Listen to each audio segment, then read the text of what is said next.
जय श्री कृष्णा, राधे राधे। आप सभी का बहुत बहुत स्वागत है आपके अपने चैनल भक्ति सागर में।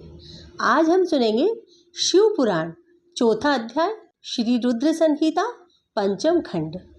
विषय नास्तिक शास्त्र का प्रादुर्भाव। ब्रह्मा जी नारद जी से बोले, तब भगवान श्री हरि विष्णु ने अपनी आत्मा के तेज से अत्यंत तेजस्वी एक मायावीर पुरुष प्रकट किया। उसका सिर मुंडा हुआ था। उसने अत्यंत गंदे वस्त्र पहने हुए थे। उसके एक हाथ में लकड़ी का एक कटोरा तथा दूसरे हाथ में झाड़ू थी। उसने अपने मुख पर वस्त्र लपेट रखा था। व्याकुल वाणी में उसने श्री हरि को प्रणाम किया और पूछा, हे प्रभु, मेरी उत्पत्ति का क्या प्रयोजन है? भगवान, मैं कौन हूँ? तब श्री हरि विष्णु ने उत्तर दिया, हे वत्स, तुम मेरे शरीर से ही उत्पन्न हुए हो, इसलिए तुम अरिह नाम से जाने जाओगे। तुम्हें मैंने एक विशेष कार्य के लिए उत्पन्न किया है। तुम बड़े मायावी हो।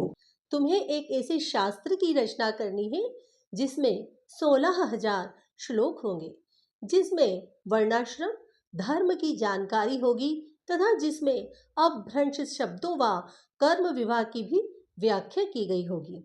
विष्णु जी के इन वचनों को सुनकर अरिहि ने उन्हें प्रणाम किया और बोला कि मेरे लिए अब क्या आज्ञा है। तब श्री हरि ने उसे माया से रचित एक अद्भुत शास्त्र पढ़ाया, जिसका मूल यह था कि स्वर्ग और नरक सब यही है, उनका अलग से कोई अस्तित्व नहीं है। तब विष्णु ने अरिहि को आज्ञा दी कि वह सब देवताओं को जाकर शास्त्र पढ़ाए और उनकी बुद्धि का नाश करे। इस प्रकार यह शास्त्र पढ़कर त्रिपुरों में तमोगुणों की वृद्धि होगी, जो उनके विनाश का कारण सिद्ध होगी। मेरी कृपा से तुम्हारे इस धर्म का विस्तार होगा। तत्पश्चात तुम मरुस्थल में निवास करना। तुम्हारा कार्य कलयुग आने पर ही पुनः आरंभ होगा। ऐसा कहकर श्री हरि विष्णु अंतर ध्यान हो गए। तब अरिहि ने भगवान विष्णु की आज्ञा के अनुसार अपने अनेक शिष्य बनाए और उन्हें उसी मायामय शास्त्र की शिक्षा दी। विशेष रूप से उनकी 4 शिष्य बने, जिनको उन्होंने कृषि, पत्ति, कीर्य और उपाध्याय नाम प्रदान किया। वे चारों शिष्य अपने गुरु के समान ही आचरण करने वाले थे। उनका एक ही धर्म था, पाखंड। वे नाक पर कपड़ा लपेटे गंदे वस्त्र धारण करके इधर उधर घूमते रहते।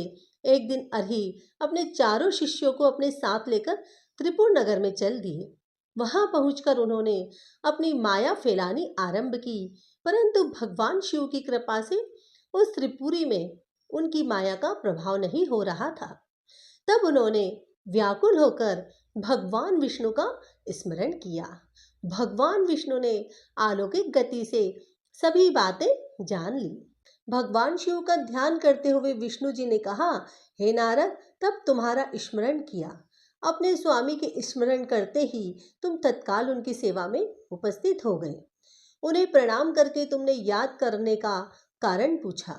तत्पश्चात तुम मरुस्थल में निवास करना। तुम्हारा कार्य कलयुग आने पर ही पुनः आरंभ होगा। तब श्री हरि ने तुम्हें आज्ञा प्रदान की कि तुम अरिहि और उसके शिष्यों को साथ लेकर त्रिपुर नगरी में प्रवेश करो और वहां के निवासियों को मोहित करके उन्हें माया से ओतप्रोत उस शास्त्र की शिक्षा प्रदान करो। अपने आराध्य भगवान श्री हरि की आज्ञा शिरोधार्य कर तुम उन पाखंडी ब्राह्मणों को साथ लेकर त्रिपुर नगरी की ओर चल दिए। वहां जाकर तुम ताराक्ष, कमलाक्ष और विद्युन्माली नामक त्रिपुर स्वामियों से मिले तथा उनसे उस मायामय शास्त्र की प्रशंसा करने लगे। तुमने उन्हें बताया कि तुम इसी शास्त्र से शिक्षा ग्रहण करते हो।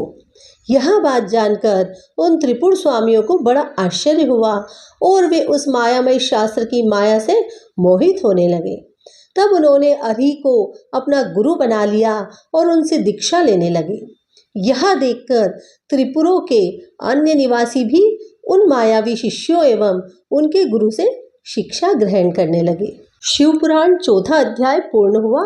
धन्यवाद।